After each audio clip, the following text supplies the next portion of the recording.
예, 그리스도인으로 산다는 것이 어떤 것인지 우리 같이 이렇게 살펴보고 있습니다. 목표를 우리가 세 번에 걸쳐서 목표를 살펴봤는데, 목표는 이기는 자가 되어서 하나님의 그 집 성전 기둥이 되고 하나님의 이름이 그곳에 새겨지는, 그래서 확실하게 하나님께 인정받는 그런 존재가 되는 것이 목표였습니다. 그러기 위해서는 그리스도에게 온전히 붙잡힌 사람이 되는 것이고, 그렇게 해서 결과적으로 모든 사람들에게 복이 되는 것, 우리 존재 자체가 복이 되는 것, 그것이 우리 예수 믿고 신앙생활하는 이 삶의 목표다 하는 것을 우리가 보았습니다. 그 다음에 그것을 위해서 그러면 어떻게 되느냐, 우리 옛사람하고는 전혀 다른 새로운 사람이 되어야 된다. 이 거듭나고 회심해서 완전히 딴 사람이 되어야 된다 하는 것을 보았고요. 그 딴 사람이 되는 것은 이제 온전히 이 상황과 환경을 뛰어넘어서 하나님을 의지하고 신뢰하면서 사는 사람, 그 다음에 성령님이 인도하시는 대로 따라가면서 사는 사람, 그런 사람이 된다라고 우리가 살펴보았습니다. 성부 하나님 아버지를 신뢰하는 사람, 성령 하나님을 그 인도하심을 받는 사람, 오늘은 그리스도의 십자가를 늘 붙들고 가는 사람, 십자가를 자랑하면서 십자가를 보면서 가는 사람입니다. 오늘 우리가 함께 살펴볼 부분은 오늘 말씀 통해서 그 십자가, 그리스도인으로 산다는 것은 십자가와 뗄래야 뗄 수 없는 밀접한 그런 관계가 있다 하는 것을 우리가 같이 살펴보겠습니다. 이 갈라디아서에 대해서는 우리가 한번 쭉 전체적으로 다 살펴봤죠. 2017년 제가 이제 다시 확인해 보니까 7월 첫 주부터 했더라고요. 11월 말까지 5개월 동안 그렇게 우리가 갈라디아서를 쭉 봤는데, 물론 오늘 부분 이 본문도 다 살펴본 부분입니다. 갈라디아서는 한마디로 말해서 자유함의 복음이다, 그런 별명을 붙였습니다. 율법주의 잘못된 가르침에서 벗어나서 참 이 복음의 그 자유를 누릴 수 있도록 그렇게 해주기 위해서 바울 사도가 정말 혼신을 다해서 그렇게 기록한 성경입니다. 언제 기록됐는지 정확히는 알 수가 없는데, 아마 여기 보면 초기 저작설, 후기 저작설 있고, 그 다음에 북부 저작설, 남부 저작설, 북부 갈라디아설, 남부 갈라디아설 이런 게 있거든요. 뭐 이렇게 신학자들이 하는 말이지만, 근데 제가 말씀드린 거는 초기 저작설이고 남부 갈라디아설, 이거를 말씀을 드렸습니다. 그거는 성경 우리 본문을 성경 갈라디아서를 중심으로 해서 사도행전과 연결해서 제가 그렇게 말씀을 드렸는데, 갈라디아 교회는 분명히 사도 바울이 가서 복음을 전해서 세운 교회라는 것을 우리가 알 수가 있죠. 그걸 읽어보면 알 수 있습니다. 그리고 그 교회가 지금 갈라디아 지방에 1차 전도여행 때 다녀오면서 세우는 교회인데, 이제 다른 거짓 교사가 와서 할례를 받아야만 구원을 받는다 하는 그런 잘못된 가르침을 이렇게 펼치고 있고, 많은 사람들이 그게 미혹되어 간다는 소식을 듣고 이 편지를 썼습니다. 이 문제는 사도행전 15장에 보면 예루살렘 회의, 제1차 예루살렘 공회 이렇게도 말합니다. 예루살렘 회의에서 모든 교회, 그때 당시에 교회 지도자들이 모여가지고 이 문제에 가지고 회의를 했는데, 그 회의의 결과가 이제 우상, 그 다음에 음행, 목매어 죽인 것, 그 다음에 또 피, 이 네 가지는 금지하고, 이런 거는 금지하고 나머지는 율법을 이방인들에게 강조하지 말라, 적용하지 말라 하는 그런 결론을 냈습니다. 그래서 그 결론을 각 교회 편지를 보냈습니다. 지금 갈라디아서를 쓰고 있는 바울 사도가 만약 이 예루살렘 회의 이후에 편지를 쓴다 그러면 그것을 인용을 했을 것입니다. 그런데 그 인용이 없는 것을 보면 아마 이 예루살렘 회의 이전에 기록했지 않았을까 그래서 1차 전도 여행이 대체로 AD 46년에서 48년 그 사이 한 2년간으로 보고 있고, 이제 예루살렘 공의회가 AD 49년 정도로 이래 봅니다. 그러니까 그 사이에 48년, 49년 요 사이에 어간에 기록된 그런 편지가 아니겠는가 이렇게 파악을 하고 있고요.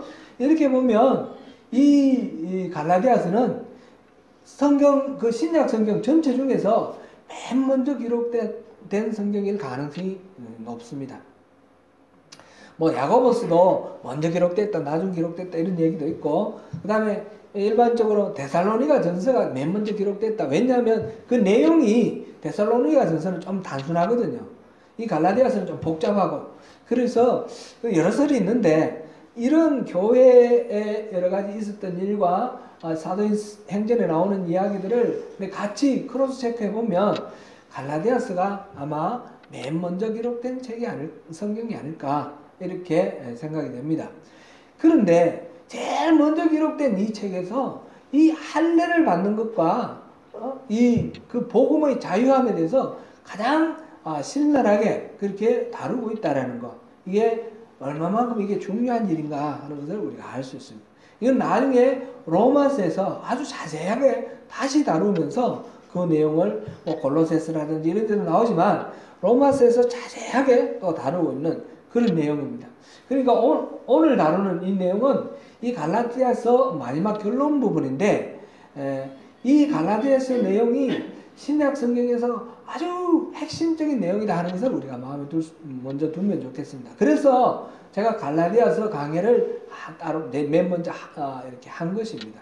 그만큼 이 성경의 위치가 우리 신앙생활에 중요하다 하는 것을 먼저 이렇게 마음에 두면 좋겠습니다. 저작 연대가 그 자체가 중요한 것이 아니라 이 시기가 우리에게 어떤 의미를 갖는가 그걸 살펴보았습니다. 오늘 본문은 특별히 결론 부분입니다. 편지를 마무리하기 위해서 바울사도가 펜을 직접 들었습니다. 보니까 11절, 내 손으로 너에게 이렇게 큰 글자로 쓴 것을 보라 이렇게 말했습니다. 메시지 성경에서는 이것을 이렇게 번역을 하였는데 우리가 한번 참고로 하면 좋겠습니다. 마지막으로 나는 내가 여러분에게 말씀드린 것이 얼마나 중요한지 강조하기 위해 이렇게 굵은 글씨로 손수 씁니다. 내 손으로 쓴다 또는 손수 쓴다 라고 이렇게 표현을 했는 것을 보면 갈라디아서는 요 앞쪽에는 자신이 쓴 것이 아니라 다른 사람이 대피를 했다라는 것을 알 수 있습니다. 바울 사도는 이 편지를 쓸 때 대피한 경우들이 많이 있습니다. 고린도전서 마지막 부분 16장 21절, 데살로니가 후서 마지막 부분 3장 17절, 골로새서 4장 18절 여기도 보면 다 내가 친필로 쓰노니 이런 말이 있습니다. 친필로 안부하노니, 이제 그 전에는 대필을 했다가 이제 친필로 쓴다 그런 뜻이죠. 특별히 친필로 자기의 그 속마음을 표현을 할 뿐만 아니라 큰 글자로 쓴다, 또 굵은 글씨로 쓴다 이렇게 말했습니다. 이 큰 글자 굵은 글씨에 관해서도 어떤 경우에는 이 바울 사도가 눈에 이 안질이 생기고 그래서 시력이 약화되어서 이렇게 글씨를 크게 썼다 이런 뜻으로 이해를 하기도 하는데, 물론 그럴 수도 있습니다. 그럴 수도 있지만 그것보다는 메시지 성경에서 번역한 것처럼 이것이 얼마나 중요한지 강조하기 위해서 내가 굵은 글씨로 큰 글씨로 쓴다 이렇게 우리가 이해하는 것이 가장 무난하고 자연스럽다 그렇게 말씀을 드리겠습니다. 다시 말씀드리면 오늘 이 내용이 바울 사도가 갈라디아서가 성경 전체에서 맨 먼저 써진 것으로 아주 중요한 주제를 다루는 것과 함께 그 갈라디아서 전체를 지금 마무리하면서 가장 중요한 부분을 지금 강조해서 말하고 있다 이런 내용이 되는 것입니다. 그 내용이 뭡니까? 계속해서 12절을 보겠습니다. 같이 읽어봅니다. 시작. 무릇 육체의 모양을 내려 하는 자들이 억지로 너에게 할례를 받게 하면 그들이 그리스도의 십자가로 말미암아 박해를 면하려 함뿐이라. 여기서 가장 중요하게 다루는 말은 뭔 것 같습니까? 그리스도의 십자가입니다. 그리스도의 십자가. 이 부분은 조금 번역이 어렵습니다. 그리스도의 십자가로 말미암아 박해를 면하려 함뿐이라. 그리스도의 십자가로 말미암아 박해를 면하려 한다 하니까 제가 읽을 때는 박해가 많은데 그리스도의 십자가를 의지해서 이 박해를 면한다 이런 식으로 읽혀져요. 그렇게 읽혀지는데 박해를 면하기 위해서 십자가를 이용한다 이런 식으로 읽혀지는데 영어 번역 라이브 보면 they do this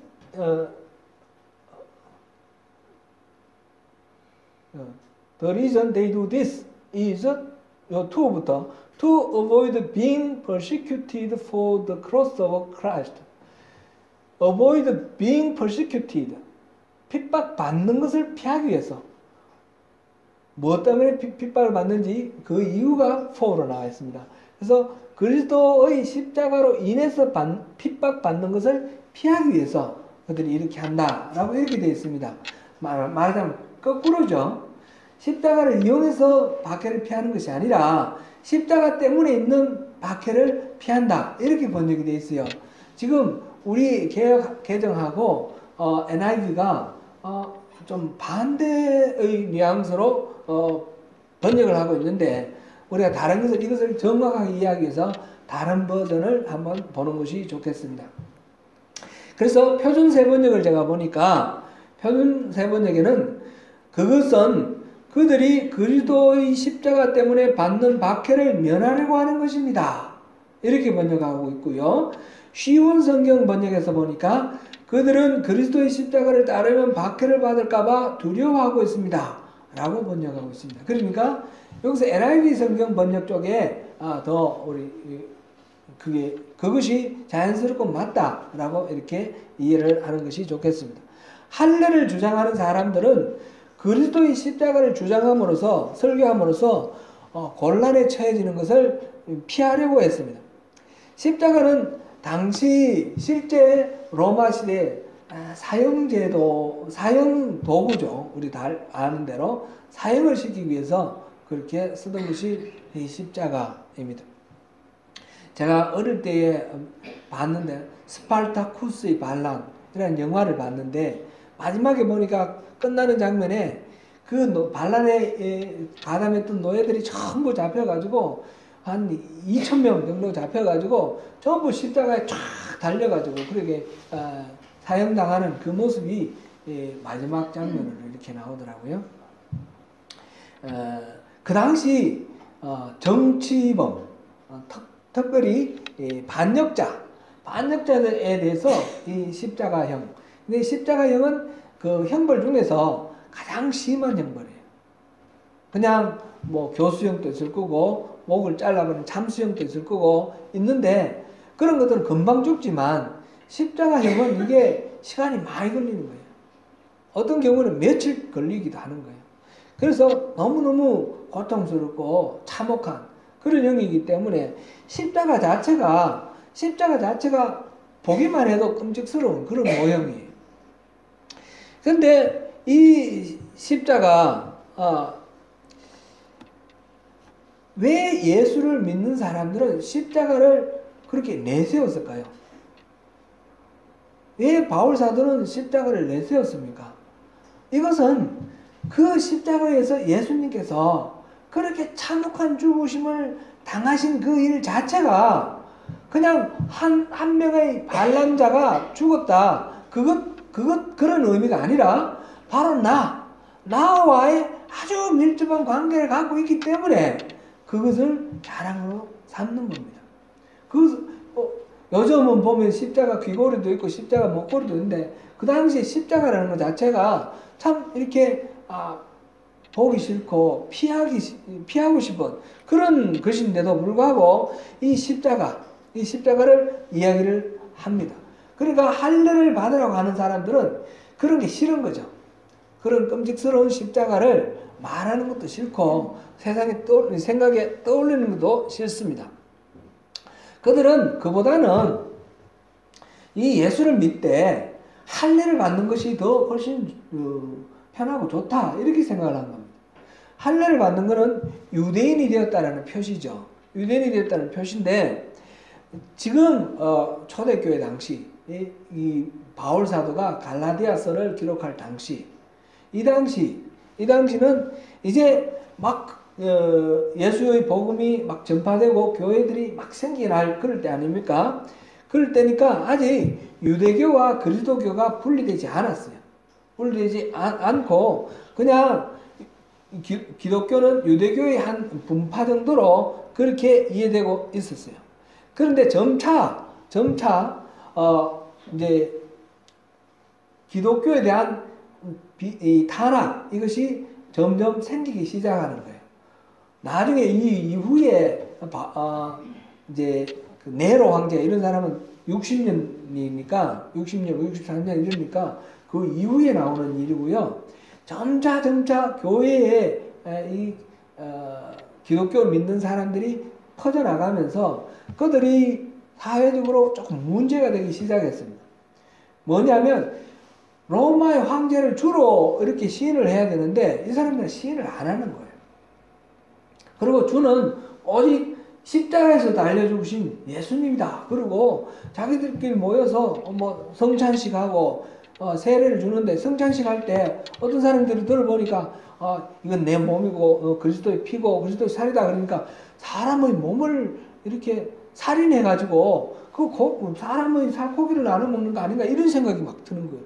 너무 끔찍한 그런 것으로 오해를 하는 겁니다.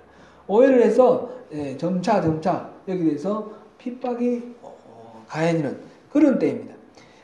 무엇보다도 유대교에서 문제가 생기기 시작합니다. 예수님이 바로 메시아라 그러고 유대인들이 죽였지 않습니까? 로마 그 빌라도 총독은 사형을 선고를 했고 실제로 죽인 사람은 유대인이라고 말할 수밖에 없어요. 그리고 유대인들이 죽였는데 그 다음 계속해서 너희들이 죽인 우리가 죽인 그 예수가 바로 메시아다라고 얘기를 하니까 유대인들이 문제가 되는 거죠. 그래 바울 사도가 가는 곳마다 교회를 세우고 처음에 회당에 가서 복음을 전하고 그 이사야 그 설을 이렇게 낭독하면서 이 메시아가 바로 예수님이다. 이분이 바로 부활하셨다. 그렇게 얘기를 전하니까 이 유대교 내부에서도 문제가 생기기 시작합니다.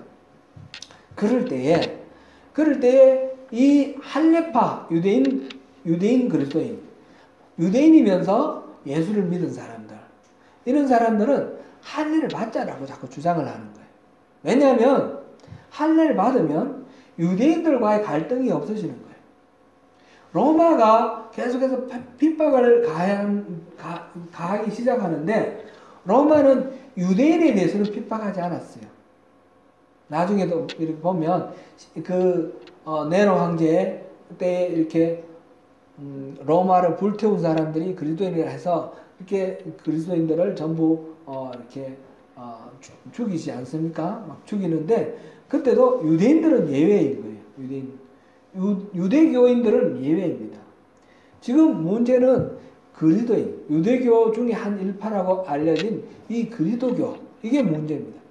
그러니까 로마 당국으로부터도 핍박이 점점 심해지고 유대인들로부터 점점 핍박이 심해지는 그런 상황이에요.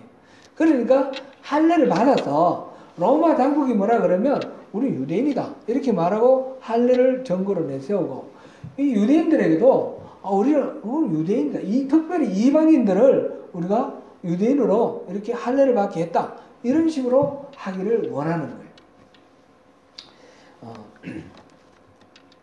육체의 모양을 내는 이 일에 관심을 많이 갖게 되었습니다. 12절 우리 한번 12절 우리 방금 읽은 부분을 메시지 성경에서는 어떻게 번역했는지를 한번 보겠습니다. 12절 우리가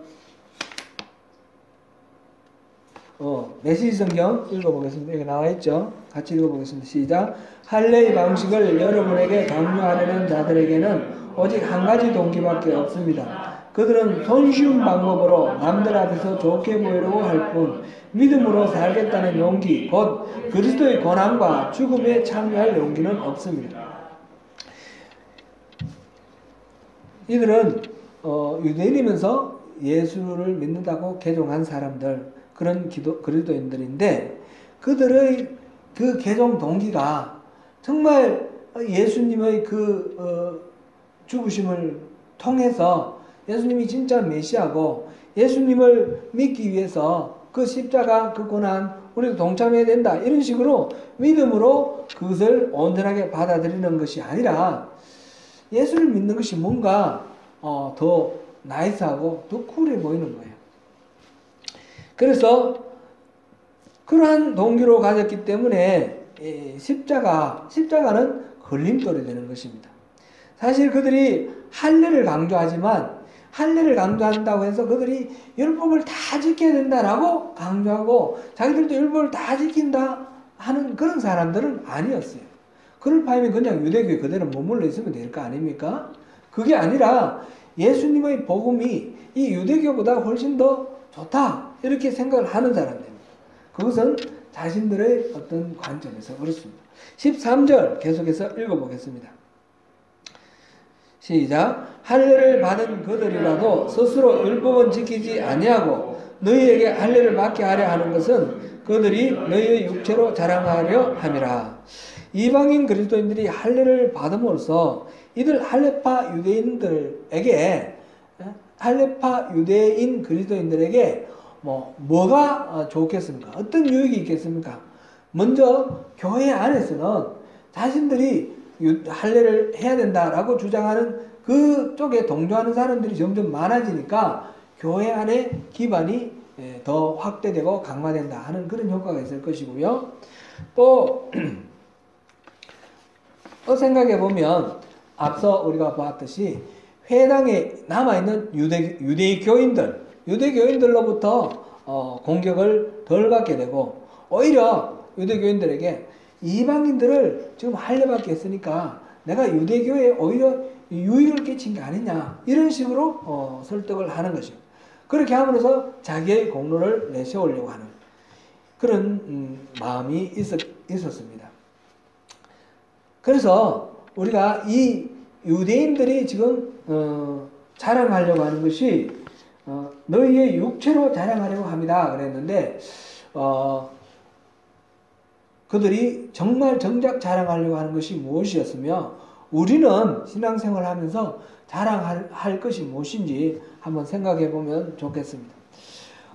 어떤 목사님의 설교를 듣다가 좀 이게 별로 가치는 없지만 좀 우스운 재미나다고 표현을 해야 될까요? 재미난 얘기가 하나가 있어서 제가 잠깐 말씀을 드립니다. 자랑과 관련해서 어떤 목사님이 골프를 배웠대요.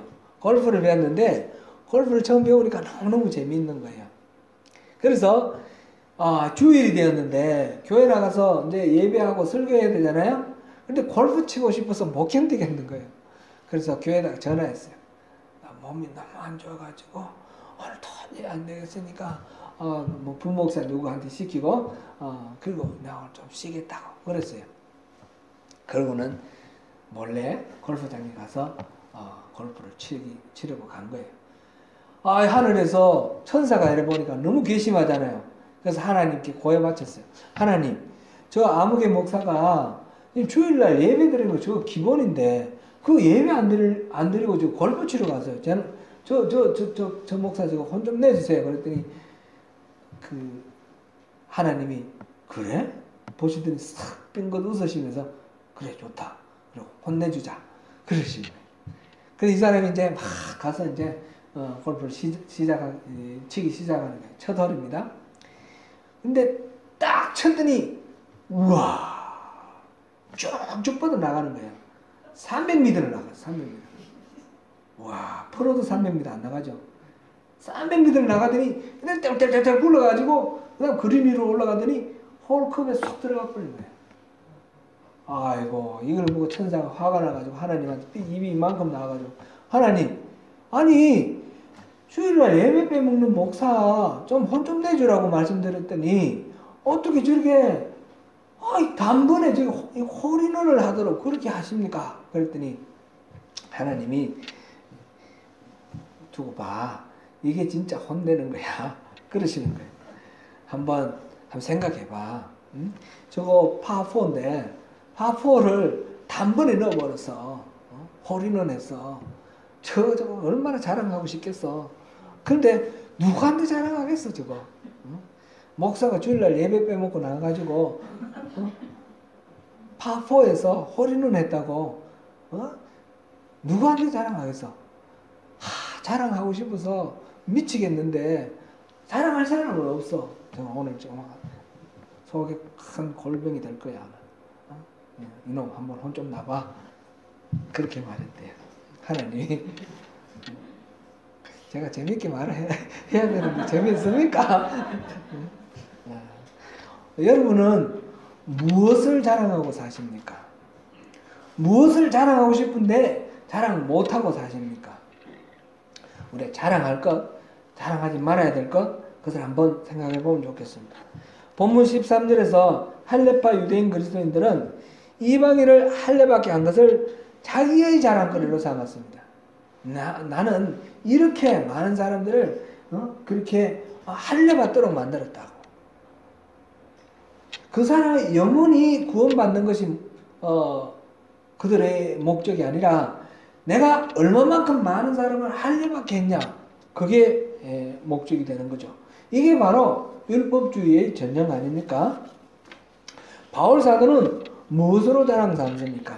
바울사도는 오직 십자가만 자랑한다, 그렇게 말했습니다. 14절 우리 한번 읽어보겠습니다. 그러나 내게는 우리 주 예수 그리스도의 십자가 외에 결코 자랑할 것이 없으니 그리스도로 말미암아 세상이 나를 대하여 십자가에 못 박히고 내가 또한 세상을 대하여 그러하니라. 아멘. 바울사도는 꼭 이것이 아니라도 자랑할 것이 많은데 나는 이것만 자랑하겠다, 이렇게 말하고 있지 않습니다. 예수 그리스도의 십자가 외에 결코 자랑할 것이 없다, 이렇게 말하고 있습니다. 바울사도는 빌립보서 3장에 보면 4절부터 6절 사이에서 내가 육체를 신뢰를 할 만하다 하면 내세울 것이 많다 라고 말하면서 여러 가지를 나열합니다. 나는 난지 8일 만에 할례를 받았고 히브리인 중에 히브리인이다. 나는 베냐민 지파다. 왕족이라는 거예요. 왕족. 베냐민 지파다. 그리고 바리새파야. 바리새파. 이 사람은 가말리엘이라는 사람의 문화에서 자란 아주 특별한 훈련을 받은 엘리트예요. 엘리트.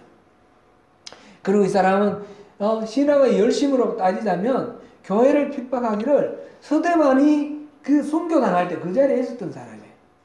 그리고 그 예수 믿는 사람들을 잡으려고 다메섹으로 가려고 했던 사람이에요.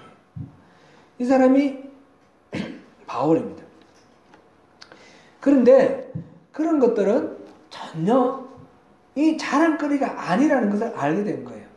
그것이 단지 그래서 예수로 비추어 봤을 때, 이 십자가로 비추어 봤을 때 그것은 해로 될 뿐만 아니라, 단지 해로 여겨질 뿐만 아니라 배설물로 여겨진다 그랬습니다. 그것은 그러한 것들 이전에 신뢰했던 그 육체의 여러 가지 요소들은 그리스도로 나아가는데 장애물이 될 뿐만 아니라 아주 그냥 더러운 그런 쓰레기, 배설물이 된다는 것입니다. 우리가 십자가를 자랑한다 할 때도 마찬가지입니다.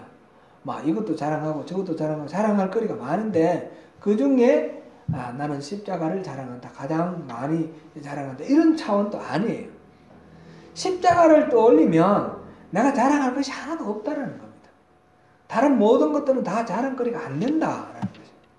우리 자녀가 어떻고 어떻고, 제가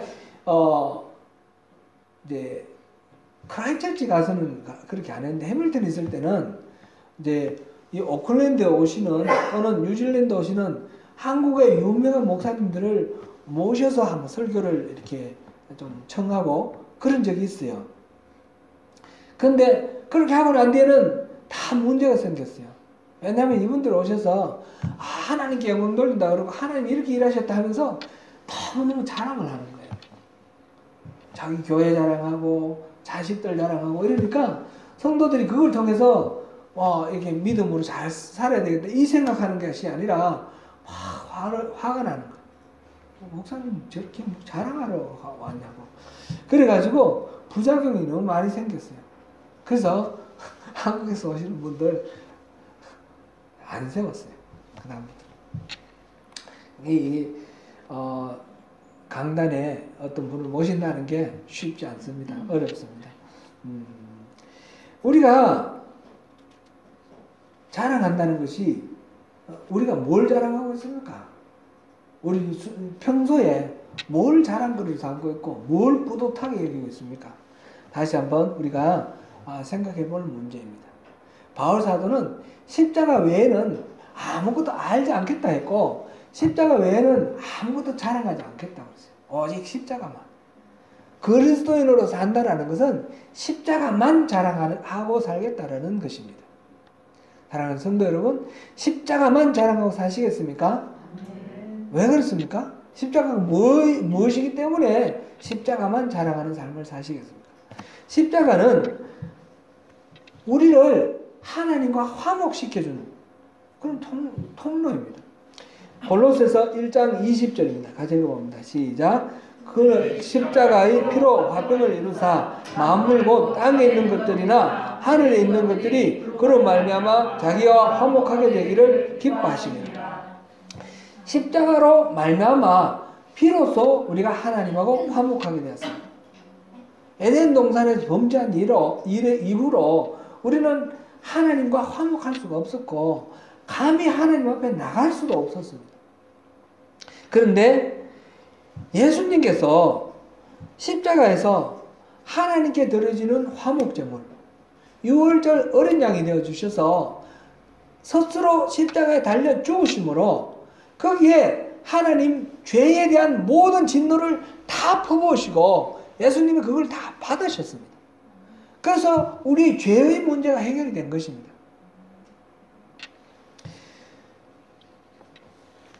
계속해서 에베소서 2장 16절도 한번 읽어보겠습니다. 시작. 또 십자가로 이 둘을 한 몸으로 하나님과 화목하게 하려 하심이라. 원수된 것을 십자가로 소멸하시고. 여기에서 지금 한 구절만 띄워왔지만 문맥으로 따져보면 유대인뿐만 아니라 이방인들도 하나님과 화해할 수 있도록 그렇게 십자가로 말미암아 그 일이 이루어졌다는 것입니다. 우리는 따지고 보면 그 유대인 아닌 이방인 아닙니까? 이방인인 우리가 하나님과 화목할 수 있게 되었습니다. 그리고 유대인이나 이방인이나 누구나 모든 사람들과 화목할 수 있게 되었습니다. 인간과 인간 사이에 모든 형태의 관계에서 나눔이나 차별 이런 것이 없어졌고 그 적대감이나 원수됨 이런 모든 것들을 다 없애주셨습니다. 십자가가 우리가 모두 다 화목할 수 있도록 그렇게 길을 열어주셨습니다. 우리가 여러 번 살펴본 대로 이 십자가에는 분명하게 두 가지가 새겨져 있습니다. 무엇입니까? 하나는 우리 죄, 하나는 하나님의 사랑. 우리의 죄가 그냥 이만저만한 죄가 아니라 십자가에 달려 죽을 만큼 우리 역사식으로 보면 능지처참할 만큼 그런 끔찍한 죄라는 거죠. 극악한 죄. 우리는 하나님을 대적하고 하나님이 되고자 하는 감히 하나님 대신에 내가 그 자리에 있으려고 하는 그런 죄인입니다. 죄수 중에 죄수입니다. 그런 십자가를 바라볼 때 우리는 그런 나의 죄가 보여야 되는 것입니다. 두 번째는 뭡니까? 그런 죄인, 극악한 죄인을 하나님께서 용서해 주셨다는 것입니다.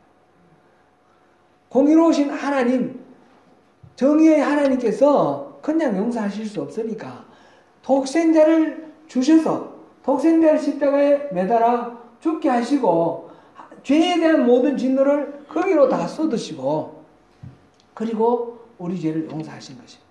우리를 얼마나 사랑하시면 독생자를 아낌없이 내어주시겠습니까? 십자가는 바로 우리 죄와 우리 죄의 무게가 느껴져야 되고 하나님의 사랑, 그 무한하신 그 크신 사랑이 우리가 느껴져야 되는 것입니다. 그러므로 십자가는 우리의 모든 것들을 다 대신할 수 있는 자랑거리. 십자가는 유일한 자랑거리가 되는 것입니다.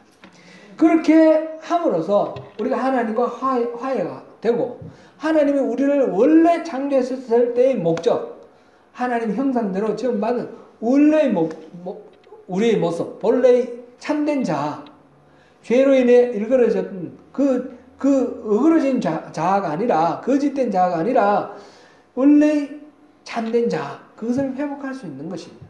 오늘날 우리가 자기에 대해서 존중을 하고 자기를 비하하거나 자기를 버리는 것을 가치 있게 생각하지 않습니다. 오늘날 특별히 자기가 중요하게 생각됩니다. 개인주의, 또 자유, 개인의 자유, 이것이 중요한 가치로 여겨집니다. 그런데 진짜 개인의 가치, 진짜 진정한 그 자아의 발견, 그것은 어디에 있느냐? 그것은 십자가를 통해서 하나님의 창조 목적이 온전히 회복된 그 모습, 그것이 진짜 참된 자아이고 그것이 자기의 실현이 되는 것입니다. 14절 다시 보시겠습니다. 시작. 그러나 내게는 우리 주 예수 그리스도의 십자가 외에 결코 자랑할 것이 없으니 그리스도로 말미암아 세상이 나를 대하여 십자가에 못 박히고 내가 또한 세상을 대하여 그러하노라. 아멘. 그리스도로 말미암아서 세상이 나를 대하여 십자가에 못 박혔다고 그랬고 내가 세상에 대하여 십자가에 못 박혔다 그랬습니다. 이 그리스도 십자가로 말미암아서 그리스도로 말미암아서 세상이 십자가에 못 박혔다. 세상이 십자가에 못 박혔다는 건 세상이 죽었다는 거죠. 나에 대해서. 세상이 죽었고 세상이 더 이상 의미가 없다는 거죠. 나에게 있어서 그리스도로 말미암아서 이제는 세상에 내가 인정을 받고 세상에 뭔가 공을 세워서 내가 세상 사람들로부터 존경받고 세상에서 성공을 이루고 이러한 것들이 더 이상 내게 가치 없어졌다라는 겁니다. 그런 것이 가치 있는 존재가 가치 있는 의미가 아니라는 거죠. 반대로 나도 세상에 대해서 십자가에 못 박혔다. 나도 죽었다는 거죠. 나도 세상에 의미가 없다. 이 말은 나도 이제 세상에 대해서 만족을 주는 그런 존재가 아니다라는 거죠. 이 말은 무슨 뜻입니까? 우리는 이제 세상하고 완전히 절연하고 세상하고 떠나서 어디 뭐 이렇게 산속에서 살든지 그렇게 살아야 된다 그런 뜻인가요? 그런 의미가 아닙니다. 여기서 말하는 세상은 이 죄로 물든 세상을 얘기를 하는 것입니다. 더 이상 내가 이 죄로 물든 세상에 인정을 받고 거기에서 뭔가 성취를 이루기 위해서 죄와 타협하고 죄에 이렇게 손잡고 나가는 그 일을 나는 하지 않겠다. 그런 얘기고 또 내 스스로가 이 죄로 물든 이 세상에 죄를 보태는 악과 죄를 더 보태는 그런 역할 세상에 보탬이 되는 그런 역할은 더 이상 하지 않겠다. 그런 이야기입니다. 세상에서 나를 나이스하다, 쿨하다 하면서 비위 맞추기를 바랄 때에 나는 더 이상 거기에 타협하지 않겠다. 그런 의미입니다. 이제 단지 십자가만 자랑으로 삼겠다 하는 것입니다. 십자가는 모든 것으로부터 우리를 자유롭게 하는 그런 존재입니다. 이제 더 이상 구원의 조건이 뭐 율법을 지키고 할례를 지키고 이런 식으로 뭔가 끝없이 스스로를 갈고 닦고 수행하면서 이렇게 살아야 된다 하는 그런 율법의 그 짓누름, 거기에서부터 자유하는 것입니다. 그것이 율법대로 살려고 하다가 끊임없이 실패할 수밖에 없는 우리 자신의 한계, 그 때문에 불러일으켜지는 죄책감, 이런 그 속에서 허우적거리는 우리를 끌어내어 주시는 것입니다. 자유하게 해주시는 것입니다. 더 이상 우리는 또 세상의 헛된 욕망을 이루려고 그렇게 발부둥치며 채울 수 없는 그 죄의 저주, 그 속에 빠져있는 것으로부터 우리를 건져주십니다. 십자가는 이제 끝없이 다른 사람들을 바라볼 때 정죄하고 판단하고 미워하고 또 그로 인해서 상처받았던 우리 이 모든 이웃에 대한 이 눈도 십자가를 바라볼 때는 우리는 그렇게 볼 수가 없습니다. 눈도 부드러워지도록 그렇게 해 주었습니다. 십자가는 무엇보다도 우리 자신, 더 이상 죄책감에 빠지지 않고, 더 이상 열등에 빠지지 않고, 더 이상 우울감에도 빠지지 않고, 더 이상 남을 정죄하거나 그런 것 하지 않고, 내 자신을 바로 평가해서 참된 가치 있는 그런 존재로서 하나님이 지으신 참된 자아를 인정하는 그런 자기를 사랑하는 그런 존재가 되는 것입니다. 십자가가 이렇게 우리를 자유하게 하고 해방시켜 주는데 십자가를 어찌 우리가 자랑하지 않을 수 있겠습니까? 제가 이제 아내와 무슨 얘기를 하다가 복음을 전할 때 우리가 이웃 사람들에게 어떻게 전해야 될까? 예수를 믿으면 왜 예수를 믿어야 되고 예수를 믿으면 뭐 어떻다? 무엇이 좋다? 이렇게 말해야 될까? 그런 이야기를 나눈 적이 있습니다. 사실 우리가 복음을 전할 때 예수 믿는 것이 우리 삶에 참 유용하다 이런 쪽으로 접근하기가 쉽습니다. 물론 동기유발은 좋습니다. 교회 오면 뭐 여러 가지 뭐 우리 교제 가운데 뭐 인포메이션도 얻을 수도 있고 커뮤니티로서 얻을 수 있고. 근데 제가 계속해서 반복해서 말씀드린 거, 우리 신앙은 우리 소원 성취라든지 우리 문제 해결이라든지 이런 기복주의적인 거는 옳지 않다고 그랬는데 교회 와가지고 뭐 복 받는다든지 이런 식으로 또 할 수도 없는 것이고 어떻게 하면 좋을까요? 우리가 스스로 신앙 안에서 무엇을 찾는지 그것을 우리가 점검해 볼 필요가 있습니다.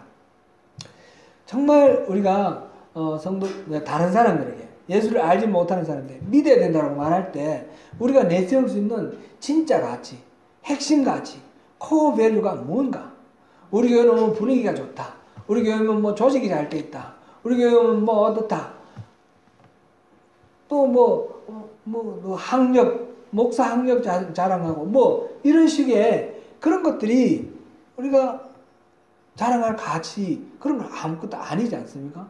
진짜 핵심적인 가치 그거는 무엇입니까? 우리 교회가 어떤 점에서 우리가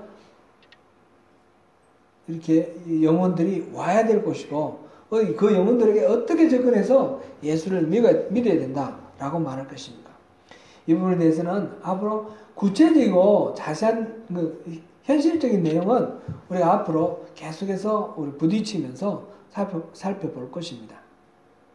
제가 이제 그리스도인으로 산다는 것은 성부 하나님과의 관계에서 성령 하나님과의 관계에서 오늘 성자 그리스도 예수님과의 성자 하나님 그리스도 예수와의 관계에서 이렇게 비춰보았습니다.